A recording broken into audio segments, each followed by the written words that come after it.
Assalamualaikum warahmatullahi wabarakatuh. Halo semuanya, perkenalkan nama saya Wisnu Saputra. Saya dari jurusan Teknik Industri, Fakultas Teknik, Universitas Dharma Persada. Pada kesempatan kali ini, saya akan membahas sebuah kasus lingkungan sebagai bagian dari tugas mata kuliah Sistem Lingkungan Industri. Kasus yang saya angkat adalah banjir besar yang terjadi di Kota Bekasi pada Maret 2025 yang telah dikaji secara ilmiah oleh tim peneliti dari Institut Teknologi Bandung, khususnya oleh Dr. Edi Riawan, dosen meteorologi ITB. Yang pertama, faktor-faktor sustainability dalam permasalahan. Permasalahan banjir ini memiliki dua faktor utama yang berkaitan dengan keberlanjutan. Yang pertama itu ada terjadinya alih fungsi lahan di sub DAS Cikeas. Kawasan pemukiman meningkatkan drastis dari 24% menjadi 42% dalam 24 tahun terakhir. Hal ini menyebabkan meningkatkan debit air permukaan dan sedimentasi sungai. Yang kedua itu ada infrastruktur pengendali banjir yang sudah tidak memadai. Bendung Bekasi dan tanggul yang ada justru memperlambat aliran air, membuat genangan bertahan lebih lama dan lebih luas. Lanjut ke poin kedua, yaitu keterkaitan antara elemen permasalahan. Permasalahan ini saling terhubung satu sama lain.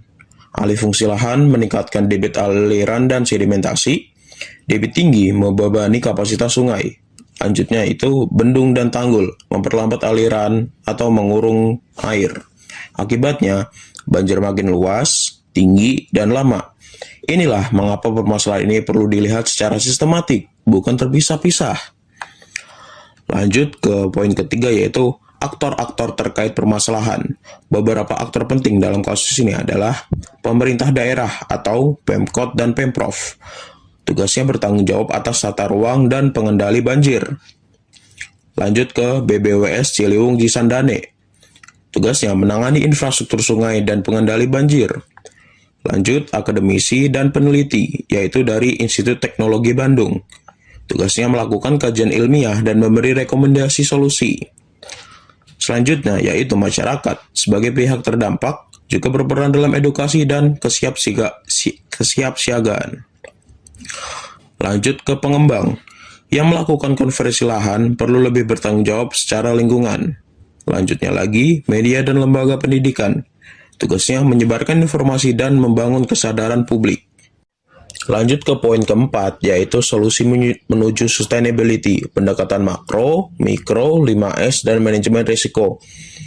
Untuk mengatasi banjir Bekasi secara berkelanjutan, tim peneliti ITB mengusulkan beberapa strategi, yaitu pendekatan makro, penataan ulang DAS dan tata ruang kota, dan normalisasi sungai, pembangunan kolam retensi. Sekarang ke pendekatan mikro, yaitu pelibatan masyarakat, edukasi banjir, dan sistem peringatan dini. Sekarang kita lanjut ke pendekatan 5S untuk sustainability. Yang pertama itu ada system thinking, melihat banjir sebagai akibat dari sistem besar, cuaca, tata kota, infrastruktur, dan masyarakat. Yang kedua itu stakeholder engagement. Semua pihak harus terlibat, misalnya seperti kayak pemerintah, warga, pengembang, peneliti. Yang ketiga itu ada sustainability assessment, yaitu mengevaluasi solusi secara lingkungan, sosial, dan ekonomi. Yang keempat itu ada skenario planning, membuat rencana jangka panjang, antisipasi perubahan iklim dan urbanisasi. Yang kelima itu ada strategic action plan, yaitu menyusun rencana konkret yang realistis dan berjangka. Ya, lanjut ke 5 langkah menanggulangi risiko lingkungan. Pertama itu ada identifikasi risiko, menentukan potensi bahaya, hujan ekstrim, kerusakan tanggul. Kedua, analisis risiko, menilai seberapa besar dampaknya terhadap masyarakat dan lingkungan. Ketiga itu adalah evaluasi risiko, menentukan prioritas penanganan risiko yang paling mendesak. Keempat, ada pengendalian risiko, menerapkan solusi teknis seperti kolam retensi, tanggul baru, dan tata ruang. Kelima, monitoring dan review, mengawasi efektivitas dan memperbaiki bila perlu.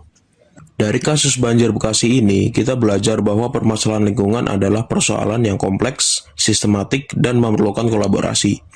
Dengan pendekatan yang terintegrasi, baik dari sisi struktural, spasial, maupun sosial, kita bisa menciptakan sistem lingkungan yang lebih tangguh dan berkelanjutan.